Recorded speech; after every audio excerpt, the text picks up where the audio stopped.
Okay, fantastic. So welcome everybody for the next episode in our Future of the Built Environment series. We've got a great topic today with a race to net zero, real estate retrofit or carbon zero new.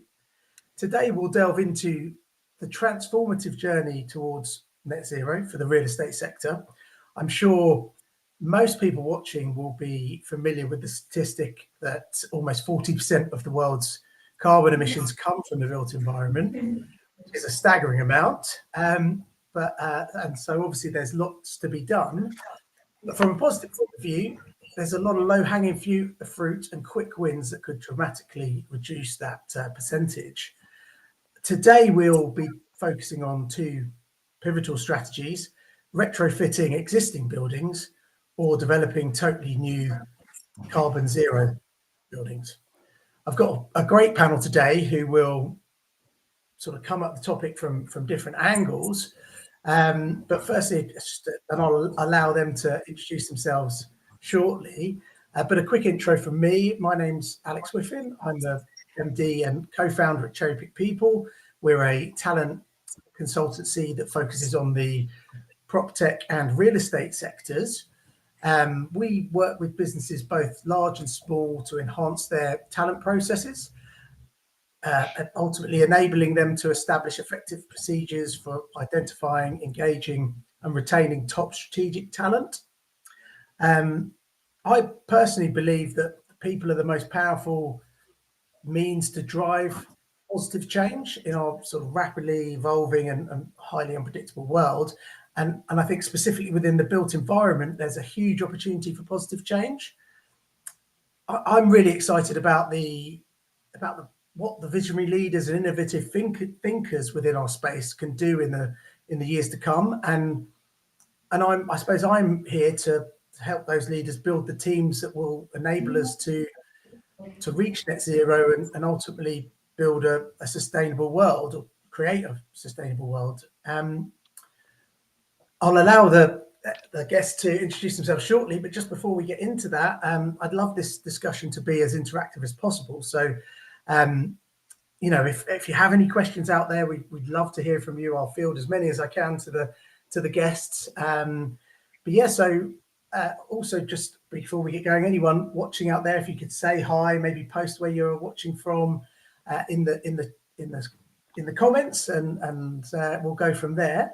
But yeah, I suppose let's get into it. Guys, if you would like to introduce yourselves. Anna, would you like to go first? Give us a quick introduction and tell us a bit about where you're coming from and your perspective on this particular topic. Thank you, and thank you for having me here. So I'm Anna Hollyman. I'm co-head of Regenerative Places at the UK Green Building Council, UKGBC.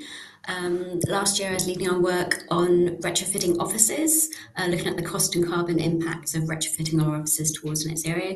I've just kicked off a new programme with my colleague Jo Wheeler, which is about regenerative places. So looking at retrofit of homes and communities at a local level, bringing in local stakeholders. So I think it's a really key part of envisaging the future we want to see. Thanks. Fantastic. John, do you want to go next? Yeah, sure. So hi everyone, I'm John Cochran. I head up asset management and sustainability at Felberg Capital. We, up until about September last year, were formerly Brunswick Property Partners, but had a merger with Felberg Capital, a German-based company. We're an investment and asset management company focusing on office portfolios predominantly, but do all use classes.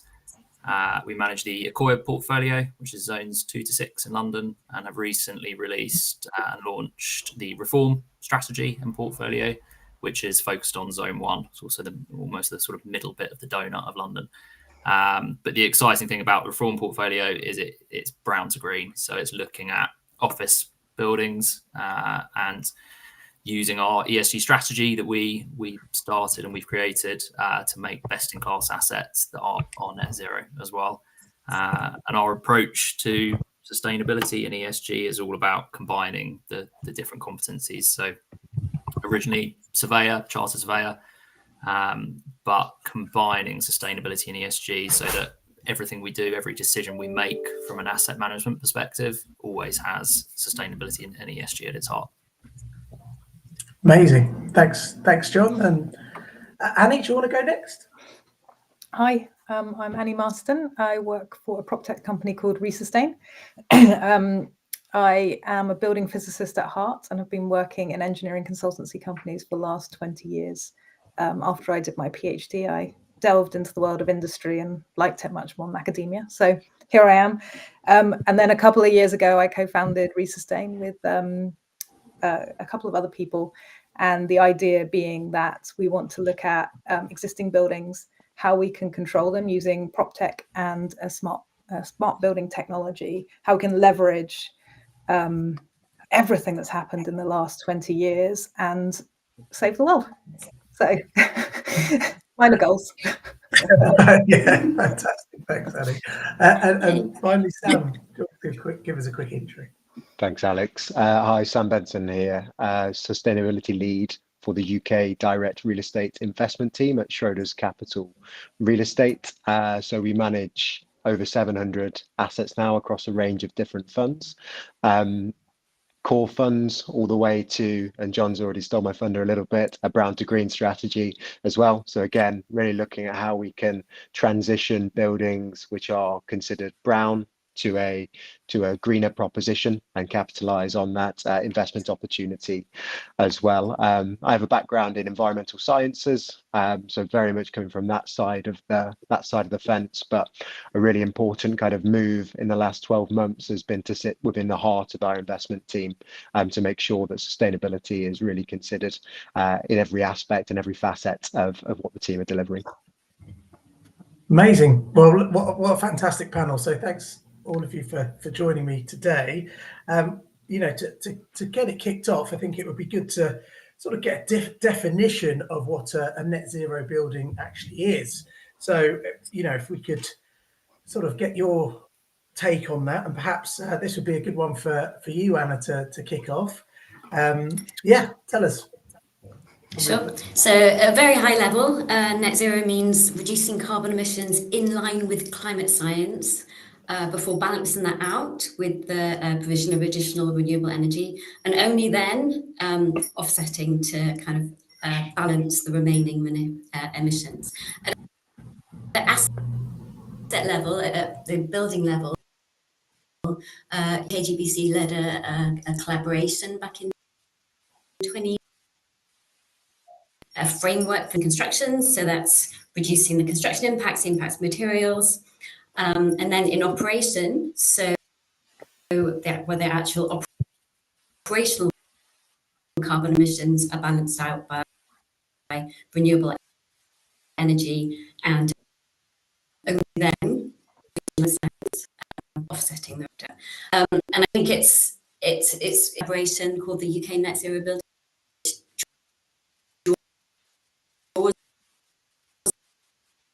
on that work and builds on that work, Anna, which is in the process of establishing consensus, as what we mean by net zero, for all different kinds of building typologies, and that's a really cross-industry collaboration with organisations like BBP, UKGBC, CIB, iStructure, etc. So it should on different. Anna, I think we're having a bit of trouble with your connection. Is everyone else experiencing that interruption? So, Anna, I don't know if you can maybe check your network there. It seems to be dropping in and out a little bit. I don't know if there's anywhere else that you could go to get a bit of a stronger connection there, or maybe hotspot to your phone or something. But yeah, it was fine before. I'll do that. As always the way. I don't know where I got to. Apologies, I don't know where I got to. I'll link my phone. Yeah, you seem to be quite clear now, but yeah, while you sort that out. Where did I get to? UK Net Zero Building Standard. It's coming out in the next few months, so please wait for that for clarity as to what net zero will mean for different building types. Yeah, there you go. Fantastic. Oh, well, yeah, you seem to be, the connection seems to be better there. We caught that bit. So, Who knows? but perhaps, if we jump on to Annie, I don't know what, and John and Sam, from your take on what that definition, what that looks like from your point of view. I'd love to get that. I think I'll just say, I think net zero is really tricky because there's so many different definitions of it. But I think what's important is that we look at carbon reduction and then renewables and then offsets. And I think that's essentially where everyone goes, but there are different ways of defining what that means. So I think net zero has many definitions, and I love that we can have an official one. Happy with that. But I think the most important thing is actually not necessarily trying to reach net zero, it's trying to get your carbon emissions down as far as possible. That's going to make the difference, and that's a more realistic goal, because we might feel like we failed if we don't reach net zero, and then not do the 80% reduction that we were going to do anyway, and just say, oh well, we'll just leave the building as it is. Yeah, exactly. It's key. And I suppose from what and who is driving the need for net zero buildings from your point of view? Say, Sam, if you want to jump in on this one. Yeah, so it's a real range of different stakeholders, but primarily the public, I would say, and the way that the public can influence policymakers and the way that the public can influence businesses to in turn influence policymakers to really drive some of the decisions that are required to meet these ambitions in this space related to energy and carbon that we do have. I mean, anecdotally, we receive a huge amount of requests from investors, etc., who are wanting to understand what actions we are taking to improve their buildings' energy and carbon performance. But actually, to touch on the kind of the net zero carbon definition piece as well, that is still really important to investors. I think it's really important that there is some form of, if you will, label that allows people to clearly understand whether a building is considered good or bad. And we all around the room here and everybody on the call will know it's much more nuanced than that. But there needs to be a clear way to explain that to people, to get them, to open that door, to then start to have those more detailed conversations, and also then start to kind of bring in how that can also influence or positively influence other areas of investment management and property management moreover, and how we how we can rather improve the likes of offering of amenity to tenants, or improving kind of climate resilience, and looking at ways that nature can have a role to play in that. So how we can bring all of that together as well. Yeah, I think just to add from our perspective, so the net zero piece, obviously operational energy, it is very important, and working with occupiers to reduce the emissions, as Annie said, just reducing the amount you're actually using, with offsetting the minimum amount possible. But for the work we're doing and managing the assets that we do, the whole life piece is so key. So upfront carbon, A1 to A5, thinking about those refurbishments and the carbon before we've even sort of started a project, and then thinking about circular economy, trying to reuse materials, and think about end of life, what happens with those products and materials at the end as well. So even some of these amazing renewable products that have come from plastic bottles, if at the end of the life they can't be reused again, is not necessarily the best product. And if you have to use a strong solvent-based adhesive to stick it down, again, that's not great. So it's thinking about every element of a piece of development or refurbishment and the whole life of that asset, and then considering the emissions as well. So it's a huge piece of work. But yeah, really important to not just consider the operational piece. Definitely, and a real challenge, I suppose, to gather all that data and understand, for businesses to look at that whole life, carbon or energy output. Sam, you mentioned sort of having a definition for people, and I think maybe Anna was sort of alluding to that before she broke up. is there anything, you know, for the audience out there, are we any closer to getting a standardization of how we measure that? Yeah, so if Anna's signal is better now, I'm sure she'll be much better placed than I am to offer some guidance there. But I know the industry is working on the net zero carbon buildings standard effectively, which is going to give us a definition of net zero carbon and, more importantly, a standard which needs to be adhered to be able to claim that definition towards the tail end of this year. But Anna, do you have more exacts around timeframes related to that one? I know it's anticipated to be in the next couple of months that there'll be a kind of better or kind of a version launched for everyone to use and to test and to comment back. And so it's an iterative process as to kind of whether it's fit for, how fit for purpose it is. But yeah, in the next couple of months, there should be a lot more clarity as to what we mean by net zero and what that means for different building types. Excellent. We seem to have you loud and clear as well now, Anna. So that's fantastic. Yeah, sorry about that. I have no idea what happened. It's typical. Yeah, it's the way in the bit where I'm defining net zero for everybody on the call, it suddenly disappears. Yeah, so yes, that's but yeah, look out for the net zero carbon building standard. It's a great industry-wide collaboration that will be coming with you in the next couple of months. Yeah, amazing. We'll definitely be looking out for that. So, my next question is sort of an assumption, I suppose, but you know, having done the reading before this, it certainly seems that, you know, we should be looking at retrofit rather than brand new buildings. And but why should that be the case? You know, why should we be focusing on the retrofit rather than knocking everything down, building from brand new? And Anna, as we have a good reception here, do you want to kick off with this one? There's a commonly kind of cited statistic, which is that 80% of the buildings we have today will still be in use in 2050. So unless we deal with those buildings, there's no way we're going to meet our net zero targets. So that is the kind of the primary objective, I suppose, is to retrofit those existing buildings so they can meet future standards.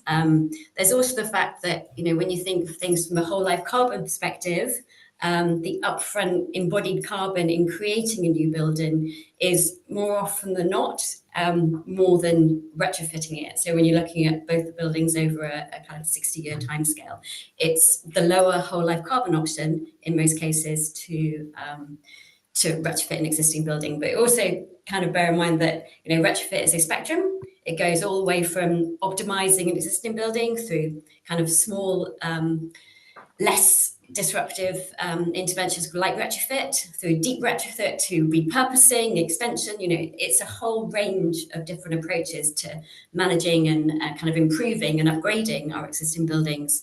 And yes, new buildings will be part of that story also, but there's so much we can do with our existing buildings. Amazing.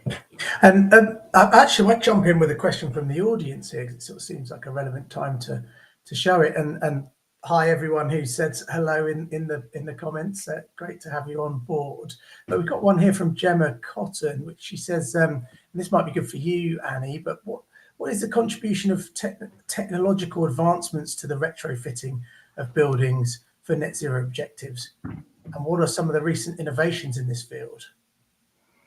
So this is one of my favorite questions, because we've come from computers being huge, great big chunky machines that were only available to, you know, specialist laboratories, to now our phones being able to do the most extraordinary calculations. So with this advent of being able to use data, manipulate data, model, understand things better, what we've had in the past is more a kind of shot in the dark, best practice way of retrofitting, unless you put quite a lot of money into the whole study of how do we make this building better. But now we can do that at a much more informed scale. So we can have full building energy models.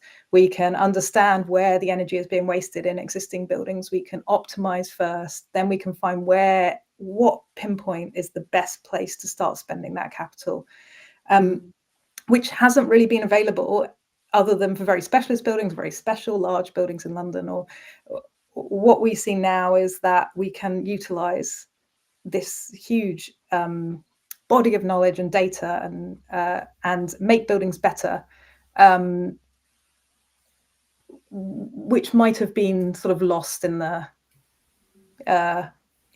probably the building in Birmingham in the industrial estate, which has 4 stories, isn't the first one people are going to go for. They're probably going to go for the tower in London that has the shiny windows.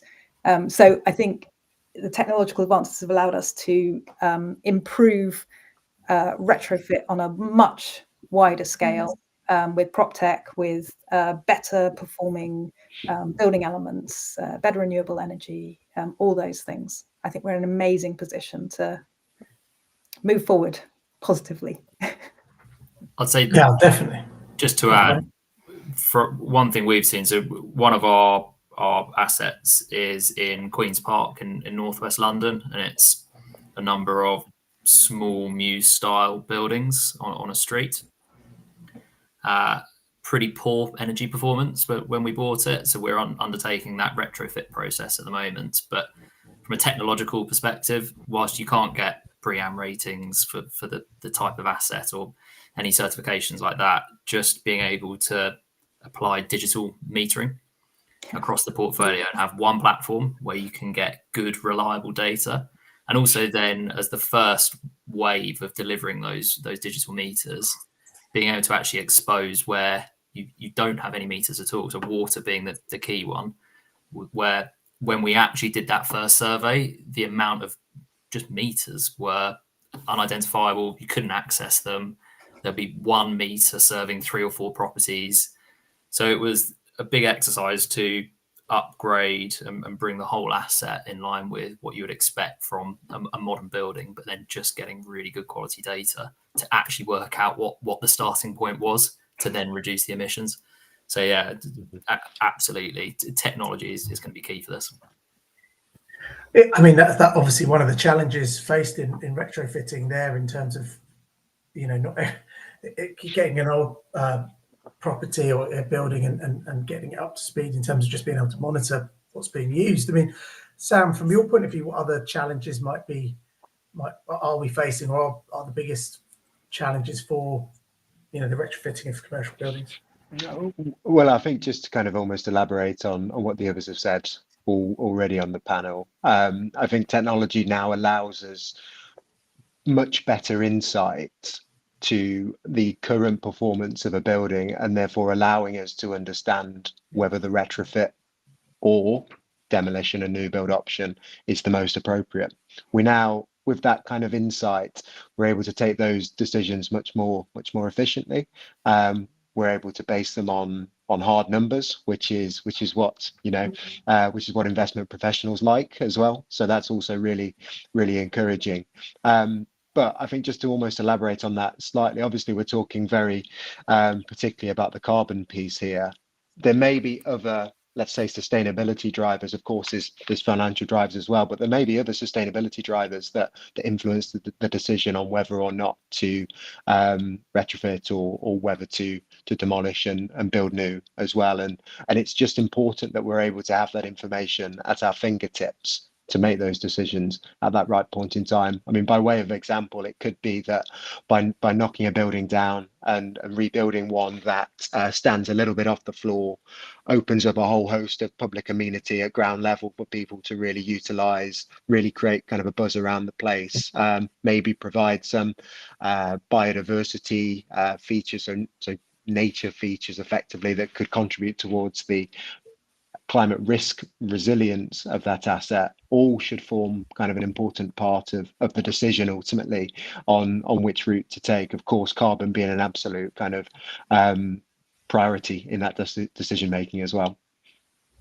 Yeah, amazing. I mean, there's obviously some opportunities there to introduce other elements of improve not just the carbon usage, or reduce that, but make better living sort of working spaces and that sort of stuff. And Anna, do you see any other opportunities or challenges in that respect in this area, from your point of view or from your members? Do you mean in terms of the wider considerations of retrofit? Is that what? Yes, Yep. that's what I mean. Sorry. Yeah, I think that was a real key part of the work we did last year, which focused on offices, but also thought about kind of retrofitting non-domestic buildings in general. We included what we called the key considerations. So looking at how buildings, how resilient they are to overheating, to future climate scenarios, flooding risk, for example. Sam's already mentioned biodiversity, the need to improve biodiversity net gain, especially in relation to kind of new requirements. But yeah, it's also about how buildings are increasingly flexible to both to kind of adapt to future uses, but also in terms of being flexible to energy demand in relation to the kind of what will be the renewable energy grid, which is quite a different scenario to a grid that's kind of driven by fossil fuels, for example. So it's having that kind of flexibility of energy demand when to reduce those peak load times. That's also a key aspect. Sam also touched on the community aspects and how important that was. You know, if you've got a building is only important when people feel it's important. If the community feel it important, the occupiers feel it's important, if they value it. So it's making the most of every opportunity in that respect to kind of improve the building's kind of performance for occupiers, but also, you know, how it relates to the local community and kind of supports those aspects, the social value aspects of yeah. Yeah, makes sense. I mean, we sort of touched on this a little bit earlier, but be interested to know your thoughts a bit more on. I know if anyone has any different thoughts from that of Sam, but who is driving this race to net zero? You know, is it the tenants, investors? Is the legislation, finance, industry? You know, where is this? What aspects are really pushing it along? Because it definitely is picking up pace, and as it should be, but. I mean, John, where do you see the drive coming from? Yeah, I think there's a number of drivers really. So, from a value perspective, obviously we're very interested in the value of the property. So we see a green premium for buildings which are net zero compliant and future proofed, and Anna touched on it briefly in the last question, but also that adaptability piece. So being resilient to future weather perils, so hailstorms, floods, droughts, heat waves. If you have a building that is ready to literally weather the storm and is net zero compliant and is working towards that mitigation piece, we undoubtedly think there will be a premium in value. Obviously, it is the right thing to do. We have, as collectively as an industry, we have to get better and do our part. But then from an occupier piece and for putting that asset management hat on and trying to lease spaces, I'd say probably 10 years ago, it was the big corporate occupiers that would look beyond EPC and they would start to ask about energy intensity and whole life carbon. That's not the case anymore, where it may be the smaller occupiers themselves don't have their own ESG targets, but their clients do. And to use one example, we have a 1,500 square foot unit in Queen's Park in the asset I mentioned earlier. And they came to us saying one of our clients is a big fashion brand and they have asked us to present on our ESG strategy. We don't have a clue. Like, can you talk to us about it? And thankfully, we moved them into one of our newly retrofitted assets where we put solar panels on, we'd improved the fabric, got rid of the gas, done all the metering strategies. So straight away we can say, well, look at the office you're occupying, you're doing all of this already. And we had a social strategy for the asset as well, engaging with the community and measuring social values. So we could quite quickly present what they were doing by being part of our portfolio. So you can see right from the tiny occupiers right up to the big corporates, this is now a decision that they're having to show their investors and their clients that it is at the top of their agenda. And a big part of their emissions is going to be their office space. And I think the final thing just to mention as well is not just about investors, it's about attracting the right talent and employees. And the younger generations now 100% are asking employers, what is your ESG strategy? What are you doing?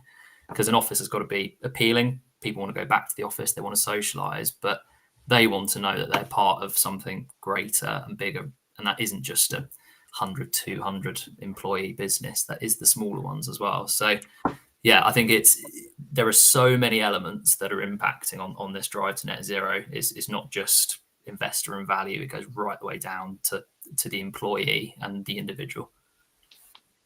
Fantastic. And does anyone else have an angle on that? I mean, that's really great. So I just think it's really interesting, and it's quite new, this. I was just thinking that John and Sam are probably much more involved. Your opinion is probably taken much more seriously now than it would have been 5 years ago, when ESG was seen as a sort of more of a side part to this, but now it is that central driver to value and tenant happiness. And that is phenomenal in a change from how fast we can push things forward. And I think as well, the industry has been driving and lobbying, UKGBC obviously, but also people like Letty, who they've brought all the industry professionals together, and we say, we're not going to design badly anymore. It doesn't matter what you guys say, we are coming in, and we're coming in with our own targets and our own thoughts and opinions on this. So I think it's really interesting that the drivers aren't, there are legislative drivers, obviously, but they aren't as important as they used to be. It's definitely more of a groundswell, I think, from the public as a whole, which is fantastic and makes our lives a lot easier when we're trying to improve buildings. Definitely. I think, but if it can, I've seen some of the things that you guys are doing at Resustain in terms of, reducing the energy, if it's benefiting the environment and everything else, but also bringing down the costs for businesses in terms of their energy usage, and it's driven from the bottom line profit as well. It's obviously it's very powerful for them all to be aligned, isn't it? So I'd be interested to know from particularly from John and Sam, what you've done, to make your buildings more efficient, particularly for you guys and your assets. Go on, Sam. You go first. Yeah, sure. So, as already mentioned, there's a number of different ways of looking at this. I think we've briefly touched on almost the energy hierarchy. So how can we reduce demand in the first place? How can we improve the efficiency of the systems we have in the building, et cetera, et cetera. And reducing demand has been a really key one for us, as it has been throughout the industry. So understanding how our buildings work, and then working with all relevant stakeholders to ensure that there is that common understanding to ultimately find ways to drive improvements in those buildings. So that could be starting from the very kind of simple starting point of collecting tenant utility data and talking to our tenants about what that utility data means. And I think that latter part is really important. It's one thing to ask for it and get sent some numbers that then get plugged into a submission somewhere, but then actually having a dialogue with that tenant over what that means, it can be really powerful. And we found that in not in all cases, but in a number of cases, we found that to be really, really positive. And what's been quite interesting, just thinking about those different stakeholders, is yes, we have big corporate occupiers that will have their own sustainability strategies and sustainability teams, and we'll be able to get pretty decent leverage in the conversations with them over all things sustainability. But the smaller kind of local occupiers at maybe a multi-let industrial estate or a high street retail parade, we're finding they're also really interested to understand what it means for them and how they can, to kind of paraphrase John, be part of that journey to improve the built environment ultimately, but the environment in general too. And then, of course, we start to talk about systems efficiencies, understanding what is needed there. Products like Resustain really help to understand how we can optimize those buildings, but then also help us to understand how we can select the best upgrades to maybe the heating and cooling systems on site to make sure that they are sustainable, they are future proof, they are low energy and therefore carbon demand as well. So that's all kind of super important and central to the kind of the approach that we do take here. And I think almost the electrification of heat we've kind of, I would say maybe in the last 6 to 12 months, it feels like we've almost tipped a dial where certainly here, none of the asset managers, none of the investment managers are even really questioning that's the thing to do. And really where there's an opportunity to electrify heat, that is a real big one that they are kind of pushing ahead with. What I will caveat that with is they are doing so on the basis of technical advice as well. So it's not just stripping out the gas and replacing with air source heat pumps, for example, in lieu of any technical advice. And that's why this better understanding of buildings really plays into all of that decision making. But John, I'm not sure if you see anything different there, or if there's anything else that you guys are doing. Yeah, I mean, all of the above. But I'd say the last probably 24 months, we've been working on exactly what you were covering, Sam. I'd say we've been very key to get that initial starting point for each asset. So we've done TM54 modeling to get a really accurate energy intensity and really drill down into the data and make sure that the assumptions are right. And it's a bit of a bugbear, but some of the assessments and the surveys that are done, they make quite sweeping assumptions. And again, wearing the asset management hat as well as sustainability, you can go in and say, I know this asset, I know that's wrong. So you can then get to a point where you've got an accurate TM54 model, you've got that line, and you then can work out how going forward you can apply the retrofit measures, on-site renewables, removal of gas and combustion heating, to reduce that energy, to reduce the demand, and pursue that net zero pathway. I'd say that the focus probably in the last 12 months, now we're on that path, is working with the tenants. That's sort of the first point. So we've done quite a comprehensive fit out guide. And when a tenant does a license to alter, we now give that to them, and they have to say in writing that they are going to use it. We write that into the license to alter. So there aren't any binding terms. Again, I don't think the stick approach works here. I think it's got to be the carrot. So the start of that document is saying, this is why we're telling you to do this. A, you're going to save utility bills, but B, it will make a better office. Like, we guarantee it, absolutely guarantee it. So right at the very start, before that tenant's even occupied, making them understand how to run their space, how often they should service their HVAC kit to make sure it's running properly, what light fittings to install, how to heat and cool the rest of the space and the water, and so on. So that's one bit of work. But the second bit is our own supply chains as well, and our contractors. It's almost the sort of upstream state of all the works we're doing. And that's not just refurbishments as well. So that's our cleaners on site. That's all of the subcontracts that we have for the management of those assets, and starting to look at their strategies as well. So I think it's how we can then, I guess, work as advocates for that drive to net zero and really change the impact that we're having. Because when we buy an asset, obviously we're bringing our cleaners on board and our security staff and our management, and we want to make sure that the impact we're having locally and on a bigger scale is driving that change. So those are the really key points that we're focusing on this year. And I think going forward, just to finally say, it's probably actually the G is the governance piece in ESG, where we want to be sure we're not greenwashing and we're doing what we say we're doing. But I think the way to prove that we're not doing that, we're not greenwashing and we're doing everything properly, is to get an external company to come in to check us, to make. So we're just about to do GRES submissions, which are due in June this year, and we thought that's a really good way to benchmark ourselves and to almost audit ourselves, see what we're doing, see what we're not doing, see how we can do things better, and do that annually and keep on reevaluating ourselves and have an external third party come do it for us as well. It gives that validity, I suppose, to everything you're doing.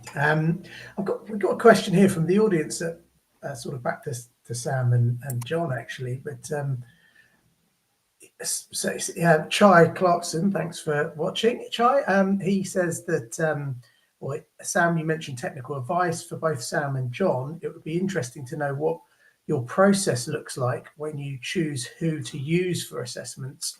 Also, how does that then translate to procurement and delivery of net zero tech?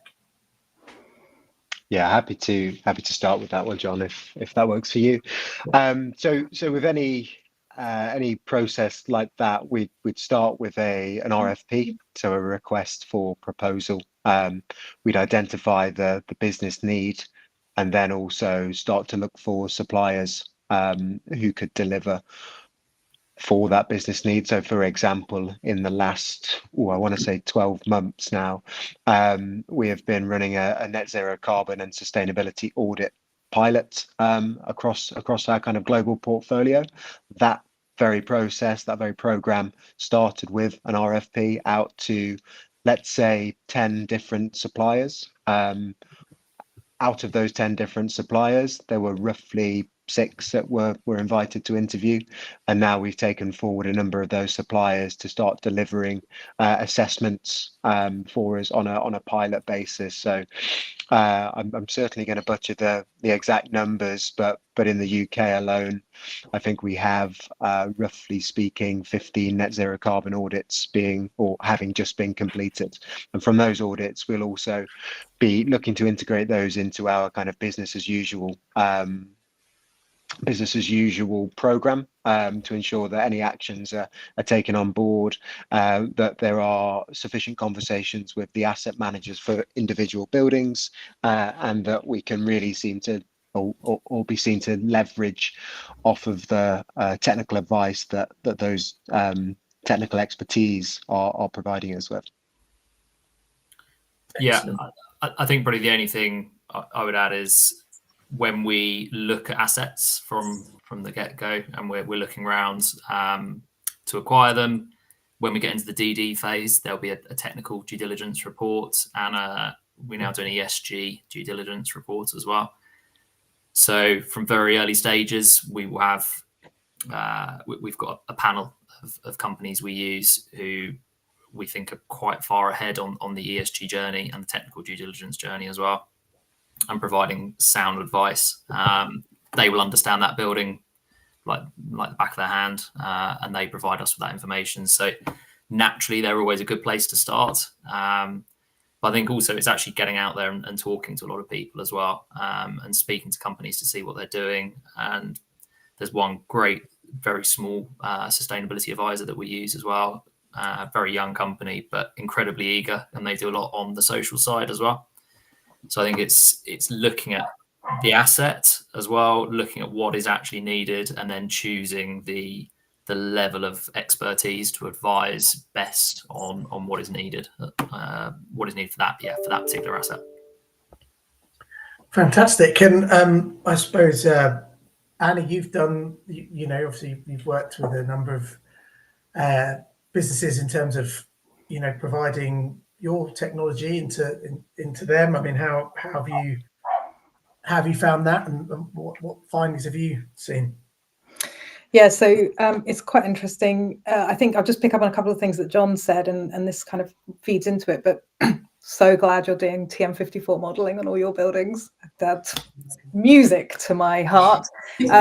I think that understanding the baseline of the building and understanding how that building operates is so fundamentally important to any kind of retrofit, to any kind of technical expertise.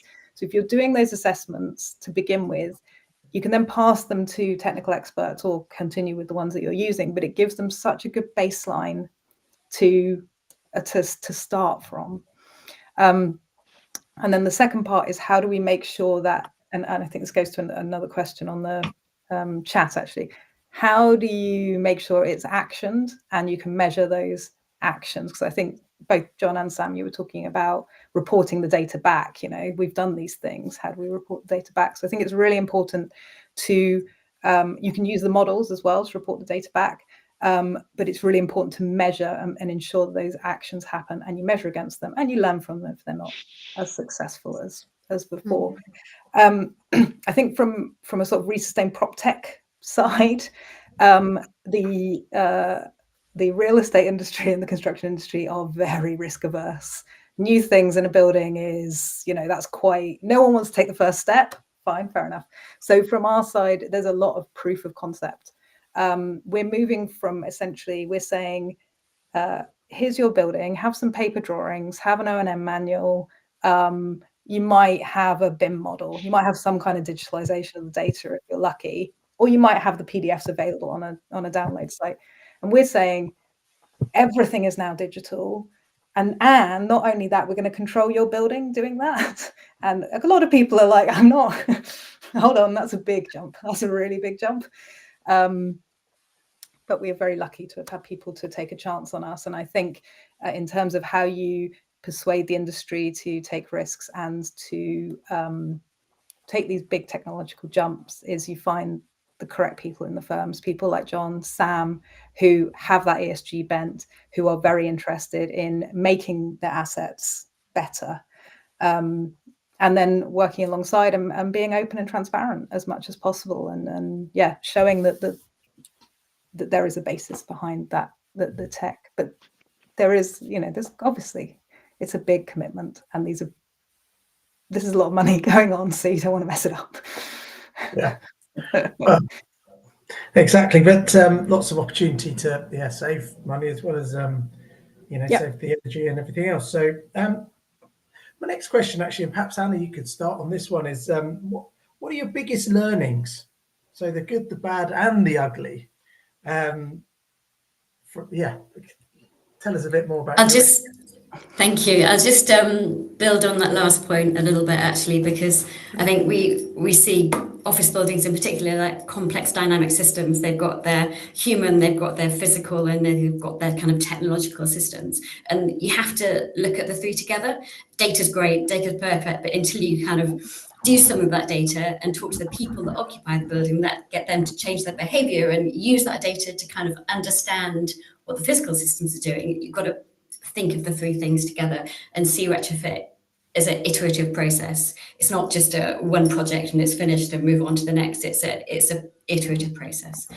In terms of kind of key learnings from what we hear and from personal experience as well, it's kind of getting that baseline right, getting a kind of a real clear vision right at the beginning, getting everybody's buy-in, and that real collaborative approach of everyone's got a kind of common vision of what the mutual benefits could be of going on this journey. That's the most powerful thing, I think, is kind of understanding that everyone will benefit from this process.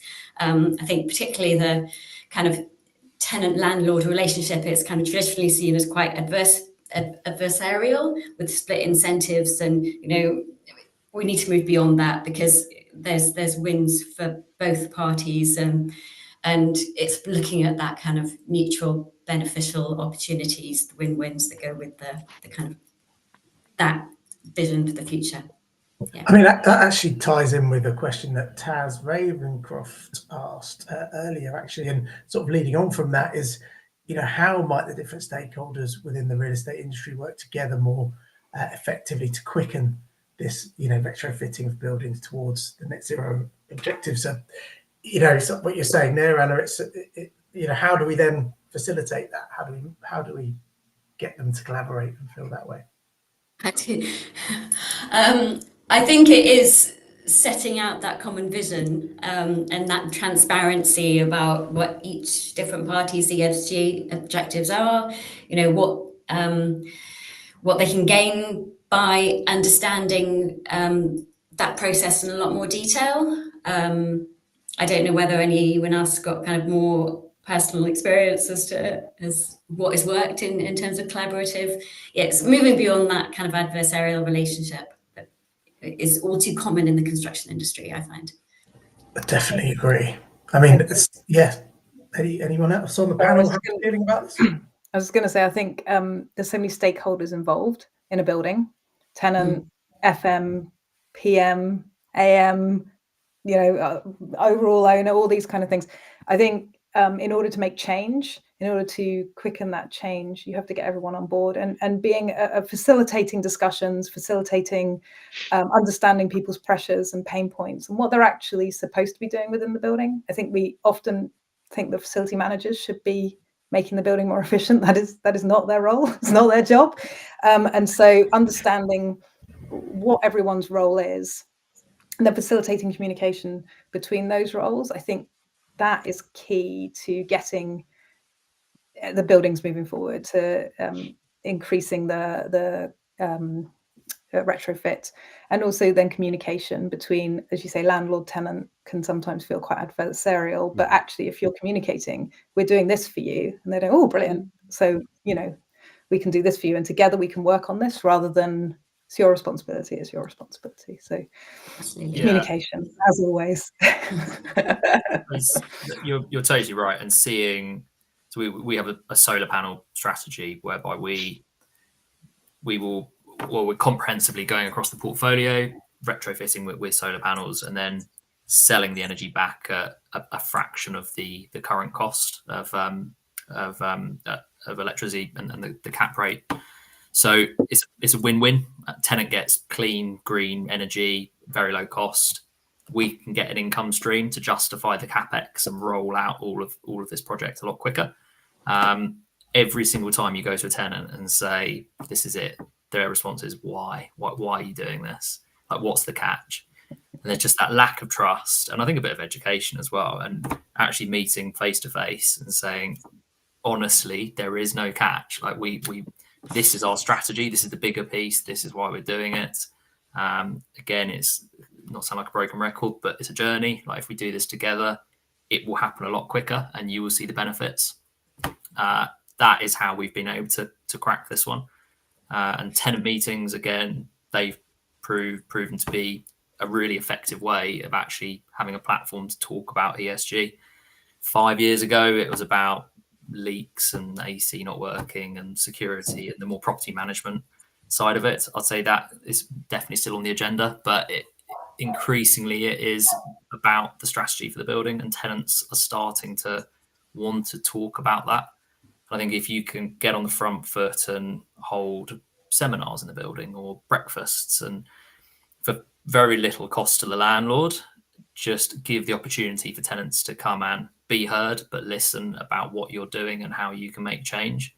Again, it just speeds up that change. It makes everything happen that bit more smoothly and easily. Do you ever look at sort of new tenants coming in, and whether they align with that sort of value, the collaboration piece or whatever, so they believe and trust your vision or whatever, rather than being maybe not thinking in that way? Yes, we screen all of our tenants anyway from a governance perspective, to look obviously at any high risk red flags, from a risk point of view. From a sustainability point of view, I mean, if they're a tobacco company or oil company, there's a bit of a question mark, but again, that's more the governance piece.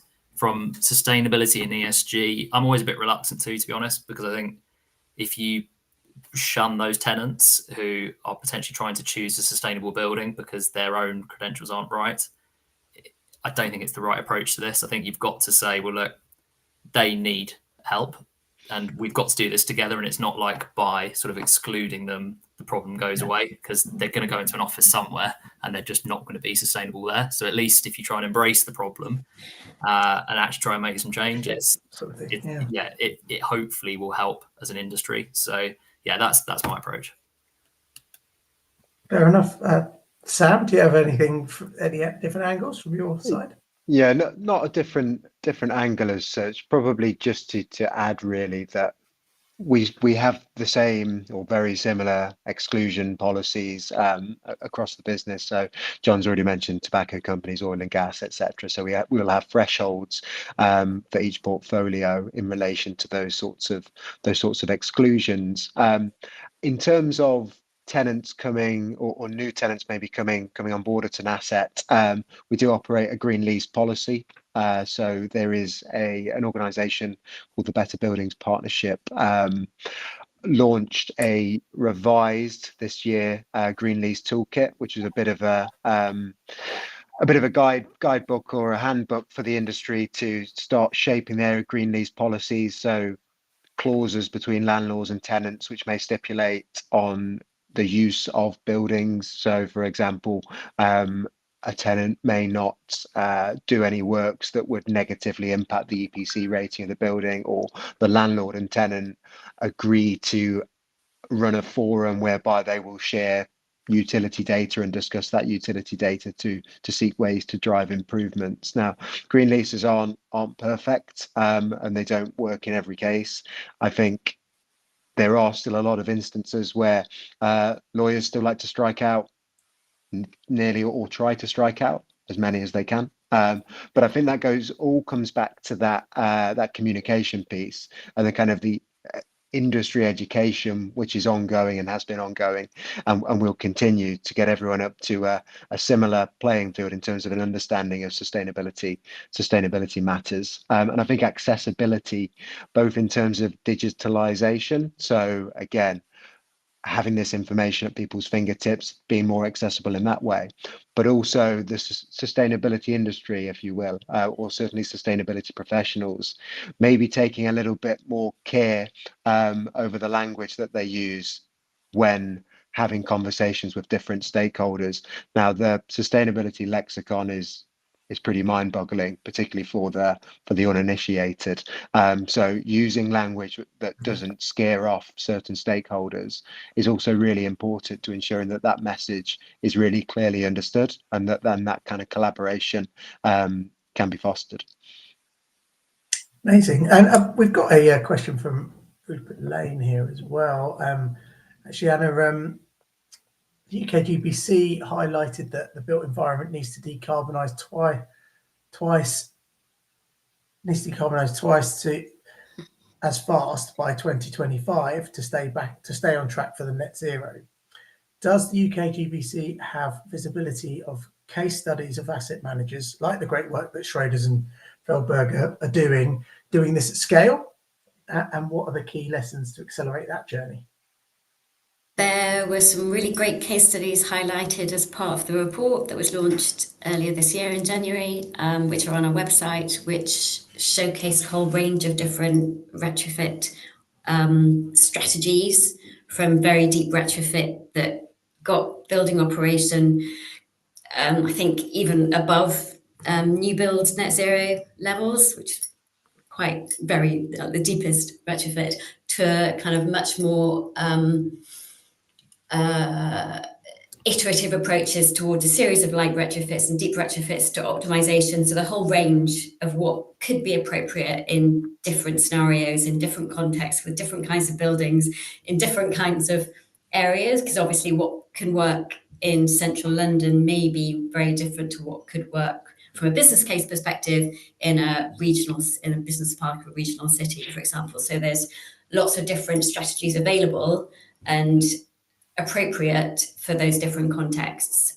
So yeah, that's where I would suggest looking for kind of a range of what's available. I'll get a link to your report actually put into the notes afterwards, so people can download that and have a look. And I think just maybe to finish up, I was talking about some sort of low-hanging fruit or opportunities, quick wins that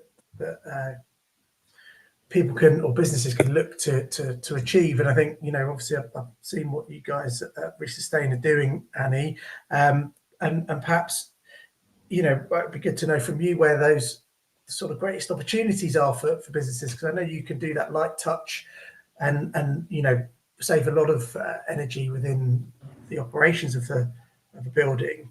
But I don't know if you can give us some specifics. Yeah, so I think we jump very fast to retrofit because it's shiny and new and easy to see. But most buildings are operating very poorly. Multiple reasons for that: fragmented industry, information isn't passed across properly, all sorts of things. But most buildings are operating, they're wasting between, I would say, about 30 to 60% of their energy just through poor control. So my passion is controls of HVAC systems, which may be a bit niche, but I think it's fascinating, very interesting. But what we're finding is that we go into the buildings, you look at them, you find that data, you model it. You don't start doing retrofits or anything until you fully understand the building, and then find the root cause of the control problems.